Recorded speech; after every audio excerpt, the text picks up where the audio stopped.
नमस्कार. नागपुरी मेजवानी चॅनलवर मी पौर्णिमा तुमचं मनापासून स्वागत करते. आज मी तुम्हाला क्विनोआ म्हणजेच किनवापासून तयार होणारा डोसा दाखवणार आहे. बनवायला आपल्या नॉर्मल डोशासारखाच आहे, पण अतिशय पौष्टिक असा आहे. चला मग सुरुवात करूया क्विनोआपासून तयार होणारा डोसा बनवायला.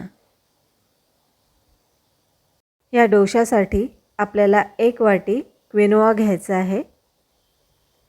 या धान्याविषयी सगळ्यांनाच माहिती नसते, म्हणून मी हे तुम्हाला जवळून दाखवते. हे एक पौष्टिक असं धान्य आहे. यात भरपूर प्रोटीन, फायबर आणि मिनरल्स असतात. याचं नियमित सेवन केल्याने वजन कमी होतं. हृदयविकार व मधुमेहाचा धोकासुद्धा कमी होतो. तर असं हे बहुगुणी धान्य आहे, ज्याचा आपण आज डोसा करणार आहोत. आता यात 1 वाटी तांदूळ घालायचे, 2 टेबलस्पून एवढी उडदाची डाळ घालायची आहे. ही तिन्ही धान्य आता आपल्याला व्यवस्थित धुवून घ्यायची आहेत. यात आता पुरेसं पाणी घालायचं आणि हे आपल्याला 4 तास भिजत ठेवायचं आहे. 4 तास भिजवल्यावर आपल्याला हे वाटून घ्यायचं आहे मिक्सरला. आपण नॉर्मल डोशाचं पीठ जसं वाटतो तसंच वाटायचं आहे. अगदी स्मूथ वाटायचं आहे. गरज असल्यास थोडंसं पाणी घालून वाटायचं. ही अशी अगदी स्मूथ अशी पेस्ट आपल्याला करून घ्यायची आहे. अजिबात रवाळ वगैरे राहू द्यायचं नाही. रात्रभर याला फर्मेंट होण्यासाठी ठेवायचं. दुसऱ्या दिवशी फर्मेंट झाल्यावर हे असं दिसतं. छान जाळी पडलेली आहे. हे अगदी व्यवस्थित फर्मेंट झालेलं आहे. व्यवस्थित फर्मेंट झालं की इनो घालायची गरज पडत नाही. आता यात चवीनुसार मीठ घालायचं. छान मिक्स करून घ्यायचं. हे पीठ खूप घट्ट आहे. याला आता थोडं थोडं करून पाणी घालून पातळ करायचं आहे. पाणी थोडं थोडं करूनच घालायचं. साधारण हे आपल्याला इतपत असं पातळ ठेवायचं आहे.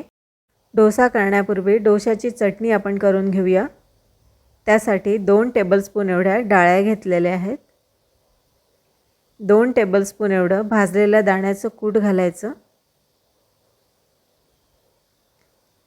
2 हिरव्या मिरच्या आणि लसूण घालायचं आहे.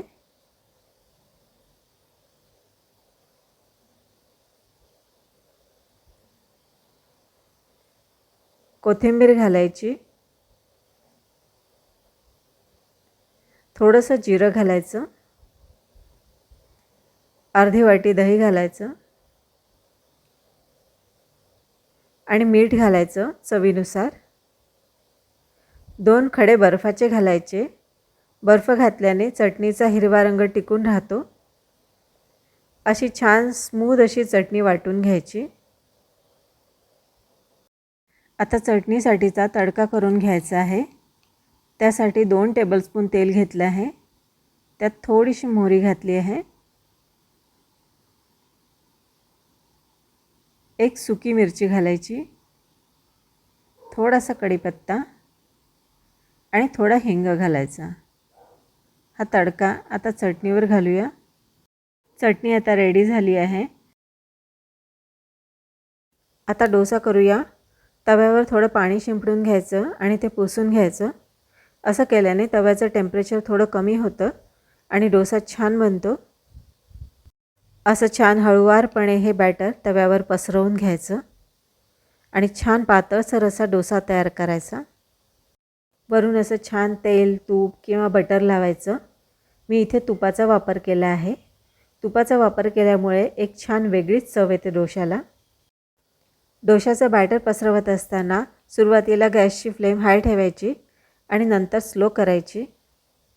असा कडेने सुटायला लागला की मग हा रेडी आहे. याला असं हळूवारपणे गुंडाळायचं.